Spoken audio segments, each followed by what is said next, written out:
میری مائیں اور بہنیں اللہ کو بھول گئی. پوری زندگی ہار زیورات اچھے کپڑے بیوٹی پارلر اسی کی نظر ہو رہی ہے. بہنوں اللہ پاک کا ارشاد ہے کل من علیہا فان وَيَبْقَ وَجْهُ رَبِّكَ ذُو الْجَلَالِ وَالْإِكْرَامِ. سب فنا ہو جائیں گے، خدا کی ذات باقی رہے گی. خوبصورت چہروں پر گھمنڈ کرنے والیوں، بیوٹی پارلر میں جا کر کے اپنے آپ کو مصنوعی خوبصورت بنانے والی میری بہنوں، یہ نرم اور نازک چہروں کو قبر کی مٹی کھائے گی، قبر کے کیڑے کھائیں گے، یہ بدبو میں تبدیل ہو جائیں گے، یہ نجاست میں تبدیل ہو جائیں گے. اللہ کو یاد کر لو، خدا کو منا لو. ارے جو خدا کو راضی کر لے وہ فرشتوں سے بہتر ہے، جو خدا کو راضی نہ کر سکا پھر کتا اس سے بہتر ہے. بابا بلے شاہ نے کہا تھا اٹھ بلیا چل یار منا لے ورنہ بازی لے گئے کتے.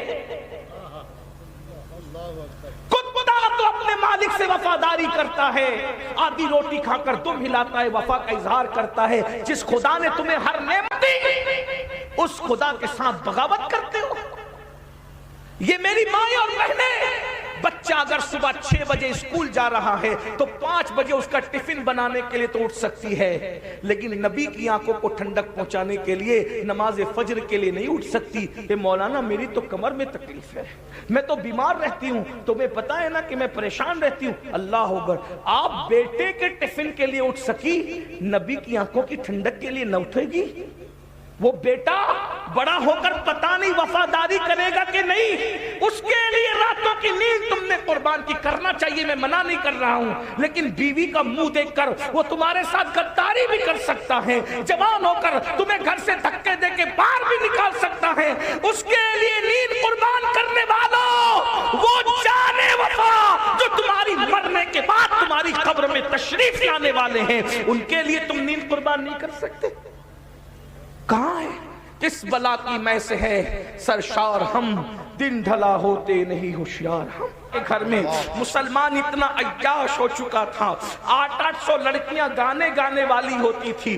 دولت کی وجہ سے لوگ آوارہ ہو چکے تھے، دولت کی وجہ سے لوگ عیاش ہو چکے تھے. اور ایک بات آپ کو بتاؤں، حالات یہ تھے حضور غوث پاک کے دور میں کہ مسلمان عیسائی لڑکیوں کے ساتھ جو ہے وہ ان کو اپنے حرم میں لا کے رکھ رہے تھے، یہودی لڑکیوں کو اپنے حرم میں لا کر کے رکھ رہے تھے.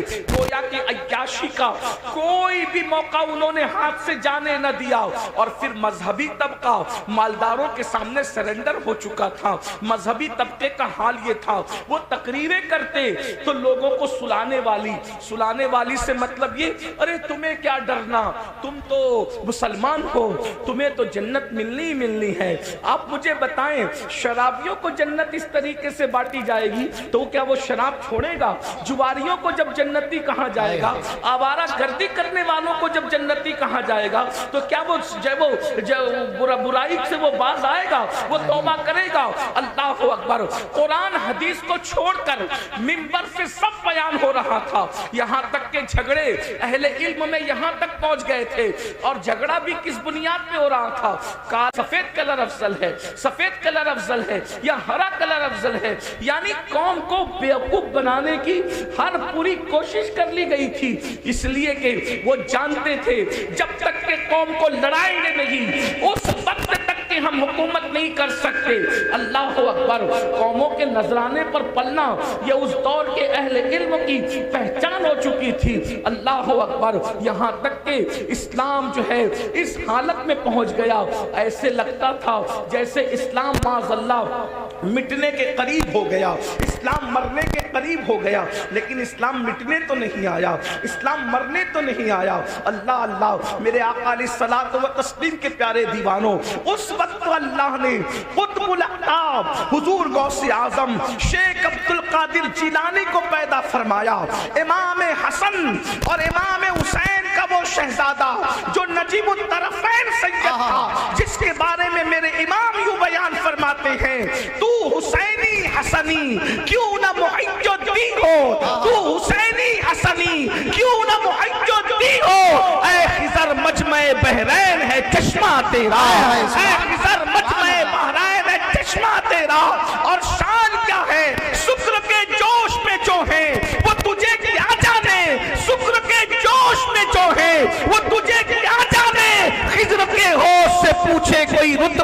تیرا، ورفعنا لک ذکرک کا ہے سایہ تجھ پر، ذکر اونچا ہے تیرا، بول ہے بالا تیرا۔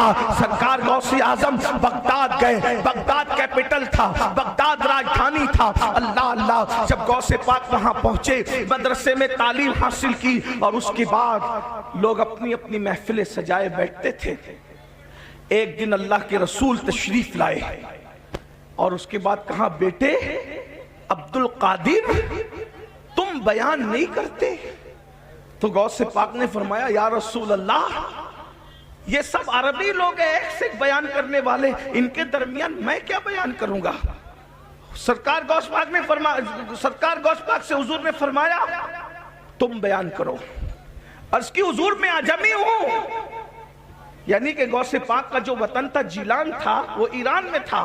اس بنیاد پر فرمایا کہ میں عجمی ہوں، حضور میں کیسے بیان کروں؟ تو اللہ کے رسول علیہ السلام نے فرمایا، اپنا منہ کھولو۔ اور جب انہوں نے منہ کھولنے کے لیے فرمایا تو سرکار غوث پاک نے اپنے نانا جان مصطفیٰ کریم صلی اللہ علیہ وآلہ وسلم کے کہنے پہ منہ کھولا، تو حضور نے 7 مرتبہ اپنا لعاب غوث پاک کے منہ میں ڈالا، اور ساتھ میں مولا علی بھی تشریف لائے تھے۔ سرکار مولا علی آگے بڑھے اور آپ نے 6 مرتبہ غوث پاک کے منہ میں اپنا لعاب ڈالا۔ تو غوث پاک نے پوچھا، دادا جان، نانا جان صلی اللہ علیہ وآلہ وسلم نے تو 7 مرتبہ ڈالا، آپ نے 6 مرتبہ کیوں؟ تو فرمایا، تمہارے نانا جان صلی اللہ علیہ وآلہ وسلم کے ادب کی وجہ سے، کیونکہ میں رسول اللہ نے 7 مرتبہ ڈالا تو میں 7 مرتبہ اس لیے منہ میں آپ کے لعاب نہیں ڈالتا تاکہ ادب ملحوظ رہے۔ میں نے 6 پر رک کر کے بتایا کہ میں نبی کی برابری نہیں کرنا چاہتا۔ حضور غوث پاک فرماتے ہیں، جب رسول اللہ کا لعاب اور مولا کائنات کا لعاب میرے منہ میں پڑا تو لوگوں کو جیسے بے ساختہ الٹیاں آتی ہے ویسے مجھے تقریر آتی تھی، اور میں کنٹرول کے باوجود بھی، نہ چاہنے کے باوجود بھی خطاب سے رک نہیں پاتا تھا۔ اور پھر فرمایا، جب میں نے خطاب سنا، غوث پاک فرماتے ہیں میرے پہلے خطاب میں صرف 2 لوگ بیٹھے ہوئے تھے، 2 لوگ، پہلی تقریر میں 2 لوگ بیٹھے ہوئے تھے، اور جب بھیڑ بڑی تو ایسا کہ میرا مدرسہ بھر گیا، پھر اس کے بعد جامع مسجد بھر گئی، پھر اس کے بعد اور بھیڑ بڑی تو لوگ میرا ممبر اٹھا کر کے عیدگاہ لے گئے، اور ایک ایک وقت میں 70 ہزار کا مجمع آنے لگا۔ اللہ اکبر، یہ کیفیت ہوئی، لوگوں کو ہدایت ملنے لگی۔ جتنے مقرر لوگ تھے سب کی محفلیں سونی ہو گئی۔ اس کی وجہ یہ ہے، وہ کہانی لے کر بیٹھے تھے، وہ قصے لے کر کے بیٹھے تھے، وہ اپنی مرضی اور نفسانی خواہشات کے مطابق گفتگو کر رہے تھے۔ غوث پاک نے لوگوں کو قرآن و سنت کی طرف بلایا، لوگوں کو توحید و رسالت کی طرف بلایا۔ آپ جانتے ہیں، اللہ اکبر، حضور غوث پاک کے دور میں کس طرح گمراہ کیا جا رہا تھا، لا یعنی باتیں کہی جا رہی تھی۔ غوث پاک نے قرآن و سنت کی طرف بلایا۔ اب میں اپنے اصل عنوان کی طرف آتا ہوں۔ چند خطبات میں حضور غوث پاک کی آپ کی خدمت میں پیش کرنا چاہتا ہوں۔ حضور غوث پاک فرماتے ہیں، اگر مقرر مال کے لیے جو ہے وہ تقریر کرے، یہ غوث پاک کے خطبات سے میں پڑھ رہا ہوں۔ آج کے تناظر میں میں نے کوئی بات نہیں کرنی، لوگ برا مانتے ہیں، اس لیے میں آج کے تناظر میں کچھ نہیں کہہ رہا ہوں۔ میں 900 سال پہلے کی بات اور 900 سال پہلے کی بات کر رہا ہوں۔ اللہ اکبر، غوث پاک فرماتے ہیں، جو مال کی محبت میں تقریر کرتا ہے اس کی تقریر سے کوئی فائدہ نہیں ہو سکتا، اس کی تقریر سے کوئی انقلاب نہیں آ سکتا، اس کی تقریر سے کوئی تبدیلی نہیں آ سکتی۔ گفتگو اور تقریر تو صرف ایک کے لیے ہونا چاہیے، جو وحدہ لا شریک ہے، اس کی رضا کے لیے ہونا چاہیے۔ اللہ اکبر، بلکہ لوگ دولت کے لیے بھی تقریر نہ کرے، لوگ داد کے لیے بھی تقریر نہ کرے، لوگ فریاد کے لیے بھی تقریر نہ کرے۔ ایک مقصد ہو، اللہ راضی ہو جائے۔ اللہ کو راضی کرنے کے لیے میں اوپر کے طبقے کو تو کچھ نہیں کہتا، لیکن میں دنیا میں یہ میرے جو بھائی جو میرے ساتھی ہیں، میں ان سے کہنا چاہتا ہوں کہ آج ہم بھی جلسے کرتے ہیں تو کیا انقلاب آتا ہے؟ آپ کہیں گے نہیں آتا۔ کیوں نہیں آتا؟ اس کی وجہ یہ ہے، ہم جلسہ سال بھر میں ایک اس لیے کرتے ہیں کہ سال بھر تک ہمارے گن گائے جاتے رہے کہ کمیٹی نے کتنا بڑا مقرر بلایا تھا اور کتنی بڑی بھیڑ جمع ہوئی تھی. میرے بھائی ہم میں سے کیا کسی کی نیت یہ ہے کہ اللہ راضی ہو جائے؟ ذرا بتائیے تو صحیح. آپ نے لاکھوں لوگ جمع کر لیے اور اللہ راضی کرنے کی نیت نہیں ہے تو بھائی یہ لاکھوں لوگ تو ڈگڈگی بجانے والے مداری کی محفل میں بھی آ جاتے ہیں. یہ لاکھوں لوگ تو جو ہے وہ سیاسی لیڈروں کی محفل میں بھی آ جاتے ہیں. یہ لاکھوں لوگ تو اللہ اکبر نچنیے گویوں کی محفلوں میں بھی آ جاتے ہیں. اگر اپنی محفل میں آئے تو فرق کیا ہے؟ یاد رکھو جو کام کرو رضا الہی کے لیے کرو. اب غوث پاک کے خطبات کے چند اقتباسات میں پیش کر رہا ہوں. غوث پاک کیسے خطاب کرتے تھے؟ لوگ اپنے کپڑے پھاڑ لیتے تھے. غوث پاک کا خطاب سن کے کپڑے پھاڑ لیتے تھے. لوگ اللہ کے خوف سے مر جاتے تھے. کئی جنازے اٹھتے تھے. کچھ لوگ بے ہوش ہو جاتے تھے. غوث پاک کا خطاب سن کے بے ہوش. کیا تاثیر تھی زبان میں. اور جب گفتگو کرتے تھے قرآن و سنت کی طرف بلاتے تھے. کس شان سے. آئیے پہلی بات حضور غوث پاک فرماتے ہیں اے نوجوانوں. اب غوث پاک کے خطبات میں پڑھنے لگا ہوں. غوث پاک فرماتے ہیں زبان میری ہے بات ان کی. غوث پاک فرماتے ہیں اے نوجوانوں حسد مت کرو. غوث پاک کہہ رہے ہیں دیکھیے کتنا لچھے دار گفتگو کا دور ہے اور گفتگو کتنی سادی ہو رہی ہے. فرماتے اے جوانوں حسد مت کرو کیونکہ حسد جیسے سوکھی لکڑی کو آگ کھا جاتی ہے ویسے حسد نیکیوں کو کھا جاتا ہے. حسد کرنے والا توجہ کرنا حسد کرنے والا ہمیشہ برباد ہے اور جس سے حسد کیا جاتا ہے اس کا کچھ نہیں بگڑتا. فرمایا شیطان کا گھر جس نے ویران کیا وہ حسد ہی تو تھا. جس نے شیطان کو شیطان بنایا وہ حسد ہی تو تھا. لیکن دیکھو تو صحیح آدم سے حسد تھا. اور ایک بات بتائی سازش کرنے والا اگرچہ وقتی طور پہ کامیاب ہو جائے مگر ہمیشہ کامیاب نہیں ہوتا. حضرت آدم علیہ السلام کے خلاف شیطان نے سازش کی کہ میں جنت میں نہیں رہوں گا تیری وجہ سے تو تجھے بھی جنت میں رہنے نہیں دوں گا. اور اس معصوم کے ساتھ سازش کی. حضرت آدم کو جنت سے نکلوایا کہ نہیں نکلوایا. مگر اللہ کی شان دیکھو شیطان حسد کر رہا تھا آدم علیہ السلام سے لیکن آدم کا کیا بگاڑا؟ آدم کو جنت سے نکالا. آدم نکلے تو اکیلے میاں بیوی تھے مگر جب جنت میں جائیں گے تو کروڑوں اولاد کے ساتھ جنت میں جائیں گے. غوث پاک فرماتے ہیں حسد کرنے والے کا بگڑتا ہے جس سے حسد کیا جاتا ہے اس کا کچھ نہیں بگڑتا. سازش کرنے والا برباد ہوتا ہے جس کے ساتھ سازش کی جاتی ہے اس کا کچھ نہیں بگڑتا. دیکھو تو صحیح. اب آپ سے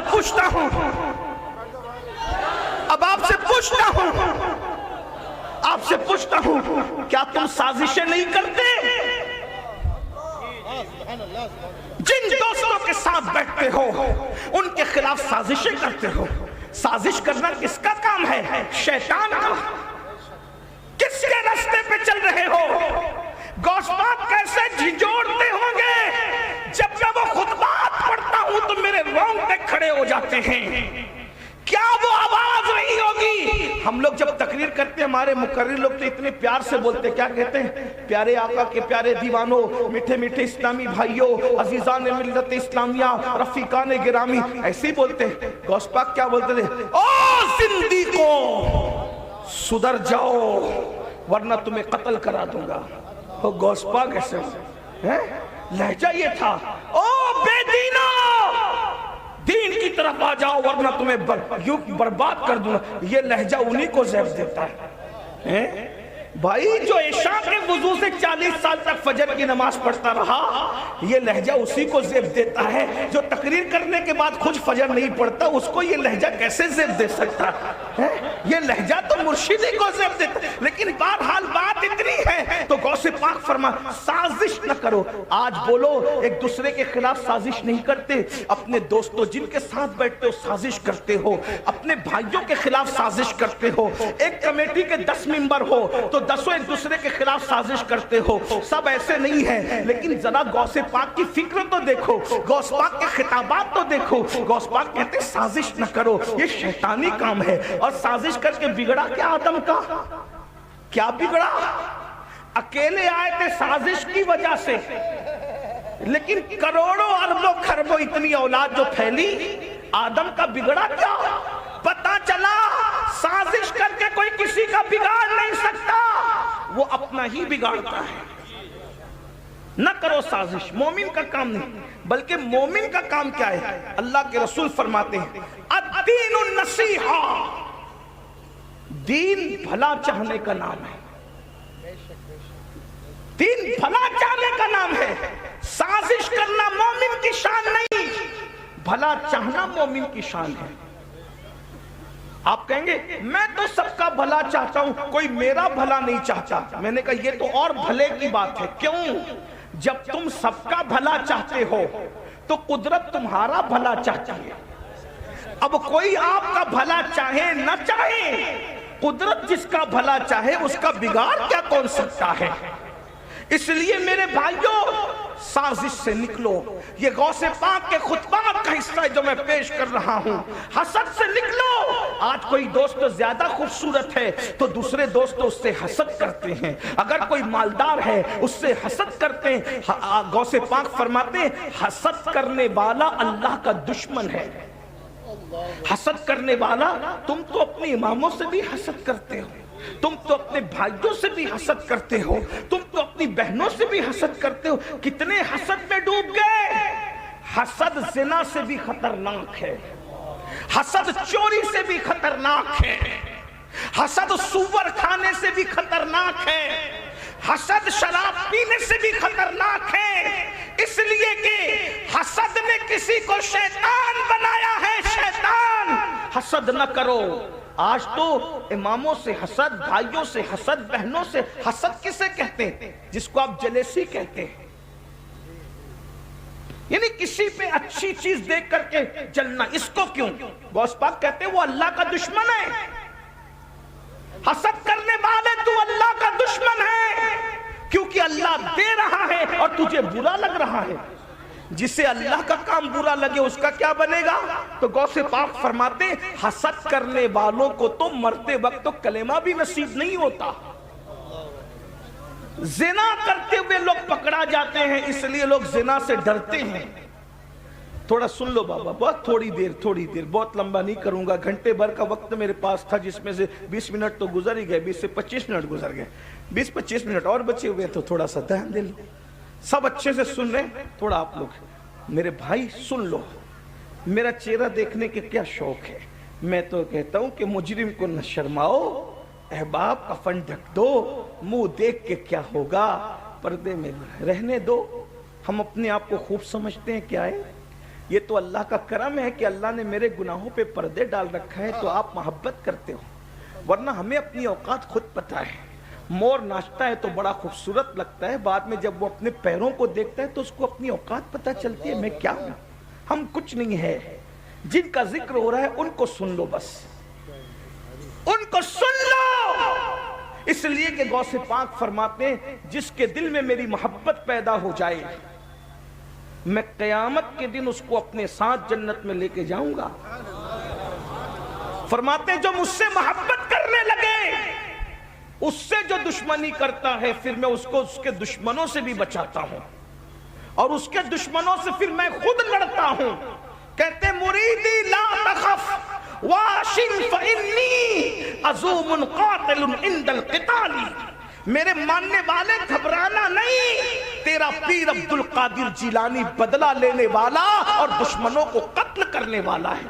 فرماتے بابا میرا گھوڑا بے لگام ہے، میری تلوار بے نیام ہے، جو آ کر کے ٹکرانا ہے میں اس کو ختم کر دیتا ہوں۔ اس کو میرے بریلی کے قلندر نے کہا الابا خیر ہے اے غوث وہ تیکھا تیرا، الابا خیر ہے اے غوث وہ تیکھا تیرا، مر کے بھی چین سے سوتا نہیں مارا تیرا۔ نعرہ تکبیر، نعرہ رسالت، مسلک اعلی حضرت جشن غوث الورا حضور سید امین القادری، نعرہ تکبیر۔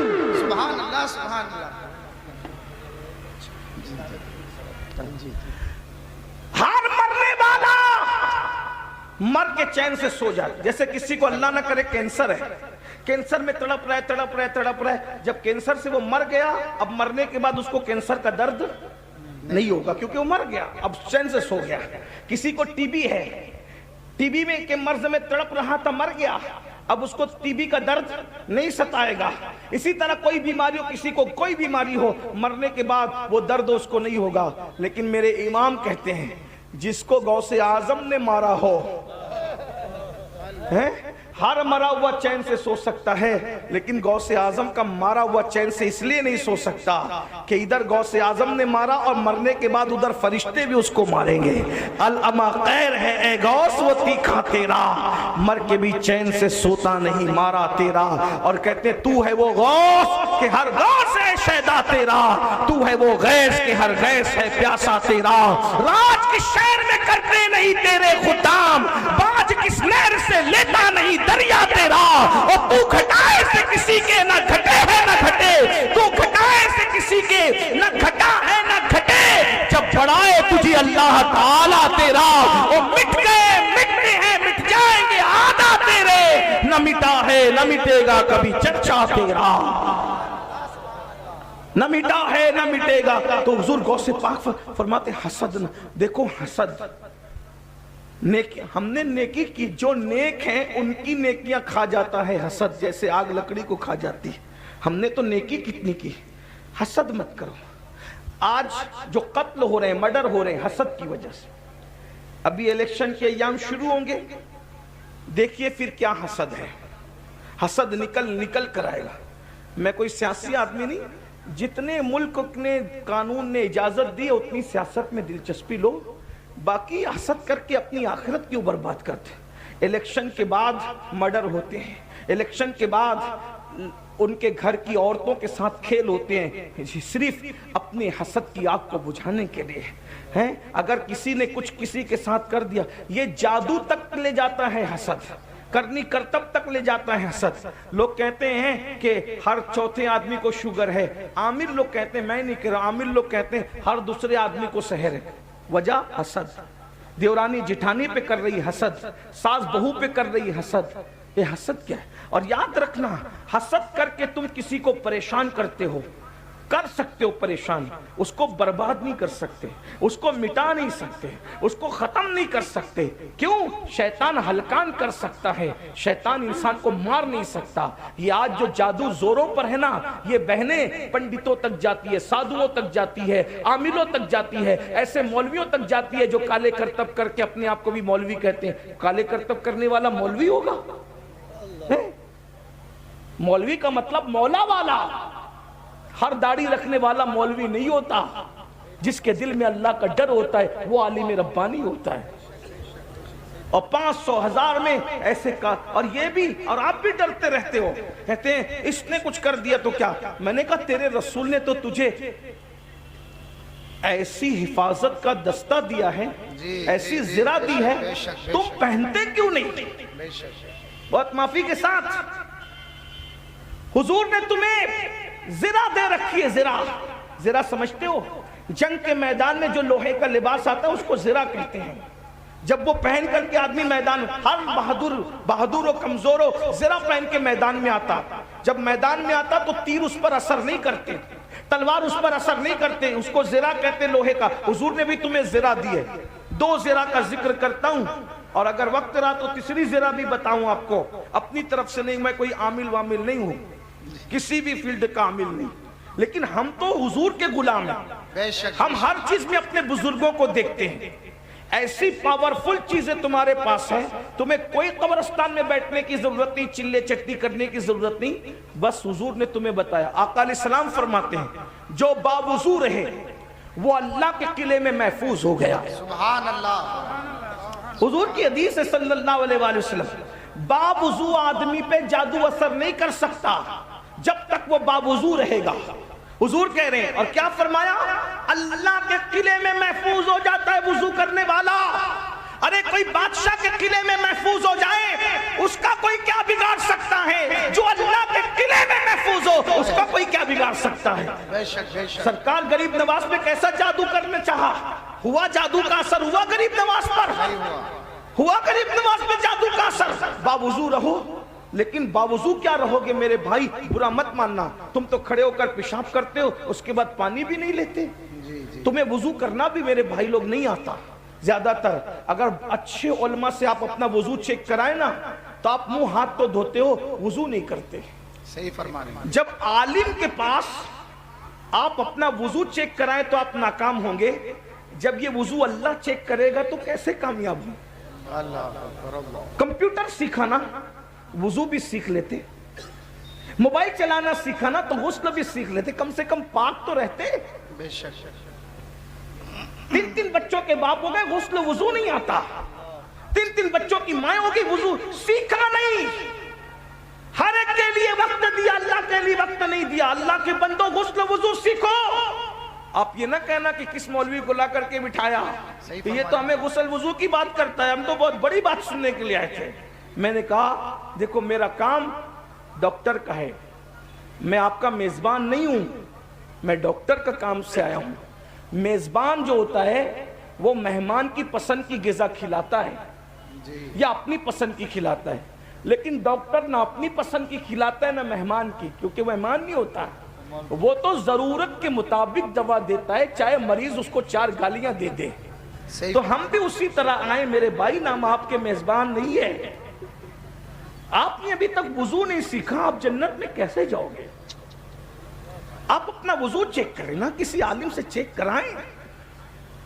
کبھی سیکھا وضو سیکھنے کے لیے بیٹھے؟ اب تو آن لائن کلاسیں علماء اہل سنت چلا رہے، علماء آن لائن کلاسز چلا رہے، آدھا پون گھنٹہ نکالو گے نا، بلکہ میں تو کہتا ہوں کسی اچھے عالم کے پاس صرف 2 گھنٹہ بیٹھ جاؤ، آپ کو وہ 2 گھنٹے میں وضو بھی سکھا دیں گے، غسل بھی سکھا دیں گے، نماز بھی سکھا دیں گے۔ 2 گھنٹے، زیادہ وقت نہیں لگتا۔ اپنا دین بہت آسان ہے۔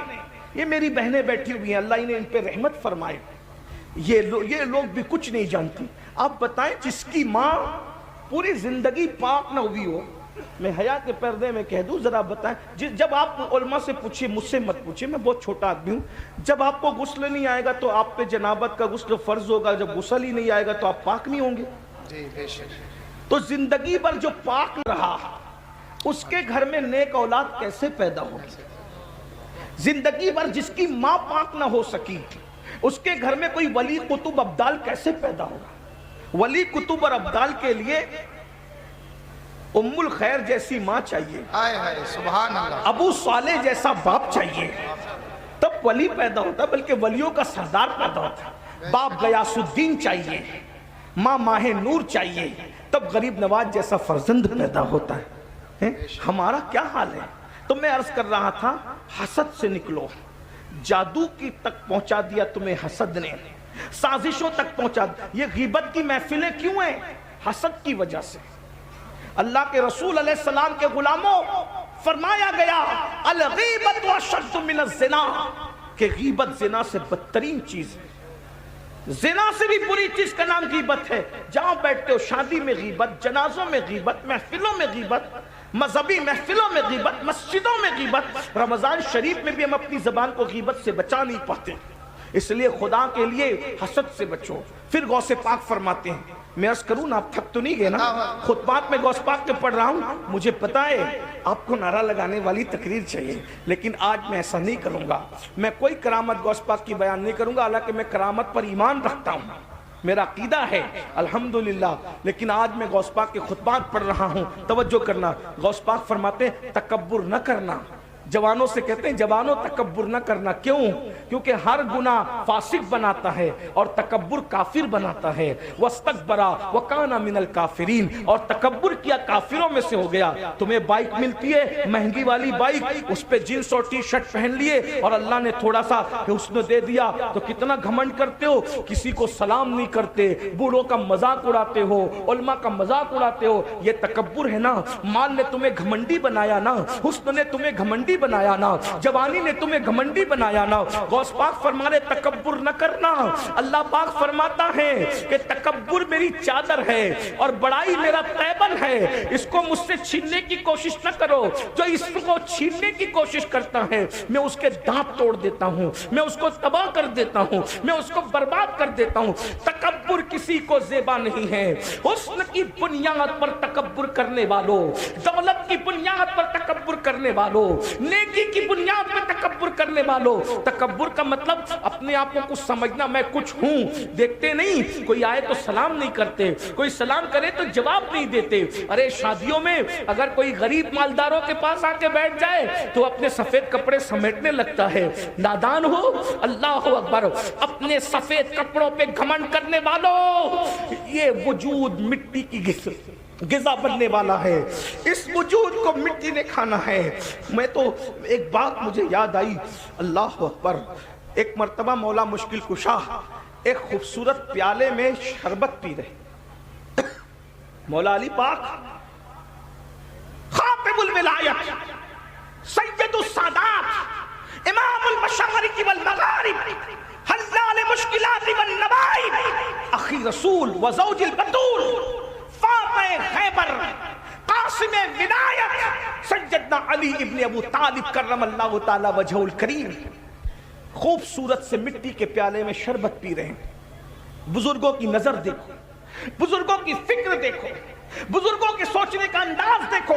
میری قوم کے جوانوں, ہمارے مرشد سرکار مولا مشکل کشا نے جب شربت کا پیالہ منہ کے قریب کیا, آنکھ میں ٹپ ٹپ آنسو آ گئے, اور اتنے آنسو آئے کہ آنسو کی وجہ سے داڑھی تک ہو گئی. لوگوں نے پوچھا مولا شربت پیتے وقت رونے کا کیا مطلب؟ مولا مشکل کشا نے فرمایا یہ مٹی کا خوبصورت پیالہ دیکھ کر کے رونا آ گیا. کتنے خوبصورت چہرے مٹی میں ملے ہیں, اور ان مٹی میں ملنے کے بعد اتنے خوبصورت چہروں کی مٹیاں ایک ساتھ ملی ہے, تب کہیں جا کر یہ خوبصورت پیالہ بنا ہے. بھائیو, کس گھمنڈ میں ہو؟ اس دولت کے گھمنڈ میں کہ فرعون دولت کو اپنے ساتھ نہ لے جا سکا, نمرود دولت کو اپنے ساتھ نہ لے جا سکا. دولت کے نشے میں خدا کو بھول کر کے تکبر کر رہے ہو, غریبوں کو حقیر جانتے ہو. ارے زکوٰۃ بھی دیتے ہو تو حقارت کے ساتھ دیتے ہو, چندے بھی دیتے ہو تو حقارت کے ساتھ دیتے ہو. ایسے اس سے تو تھا کہ نہ دیتے. کیا دین آپ کا محتاج ہے؟ کیا اللہ کے غریب بندے آپ کے محتاج ہیں؟ اللہ کے ایسے بھی بندے زمین پہ موجود ہیں کہ وہ بھیک بھی دیتے ہیں اور معذرت کر کے کہتے ہیں اگر تکلیف ہوئی ہو تو معاف کر دینا. چندہ دیتے ہیں, عالم دین سے کہتے ہیں حضرت روزے میں آپ کو مجھے زکوٰۃ میرے پاس لینے کے لیے, چندہ لینے کے لیے آپ آئے, تکلیف ہوئی ہو تو معاف کر دینا. کچھ بڑے حقارت سے دیتے. گھمنڈ مت کرو, اللہ کو گھمنڈ پسند نہیں ہے, تکبر پسند نہیں ہے, اللہ کو مت بھولو. یہاں ایک واقعہ اور یاد آتا ہے جو دل و دماغ کو ہلا دیتا ہے. ایک مرتبہ, نوجوان غور سے سننا, ایک مرتبہ دو بھائی اپنی زمین کے لیے جھگڑا کر رہے تھے, لڑ رہے تھے آپس میں. اتنی زمین میری, اتنی زمین تیری, اتنی زمین میری, اتنی زمین تیری. وہ اسی میں لڑ رہے تھے. آپ بھی لڑتے ہو نا. دنیا دنیا دنیا, کبھی اللہ کو بھی یاد کرتے ہیں؟ دنیا دنیا دنیا, ہائے دنیا وائے دنیا, دنیا کرتے ہی مر جاتے.